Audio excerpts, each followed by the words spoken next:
যুক্তরাষ্ট্রে জানুয়ারিতে চাকরির বৃদ্ধির হার অপ্রত্যাশিতভাবে বেড়েছে। শ্রম দপ্তরের পরিসংখ্যান অনুযায়ী নন ফার্ম পেরোল 1,30,000 বৃদ্ধি পেয়েছে এবং বেকারত্বের হার ডিসেম্বরের 4.4% থেকে কমে 4.3% হয়েছে।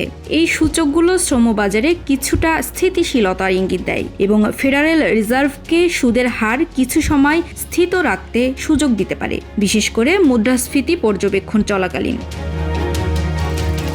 তবে এই বৃদ্ধির প্রকৃত চিত্র সম্পূর্ণ ইতিবাচক নয়। পূর্ববর্তী হিসাব অনুযায়ী 2025 সালে 5,84,000 চাকরি তৈরি হয়েছে বলে জানানো হয়েছে। পরবর্তীতে পর্যালোচনার পরে দেখা গেছে প্রকৃতপক্ষে 2025 সালে নতুন চাকরির সংখ্যা মাত্র 1,81,000। এটি 2024 সালের 1,04,59,000 নতুন চাকরির তুলনায় অনেক কম। অর্থাৎ শ্রমবাজার এখনও পূর্ণ শক্তিতে ফিরেনি। বিশেষজ্ঞরা মনে করছেন, জানুয়ারির বৃদ্ধির হার আশাপ্রদ হলেও ছোট ব্যবসা, প্রযুক্তি খাত এবং অন্যান্য শিল্পে চাকরির সুযোগ সীমিত।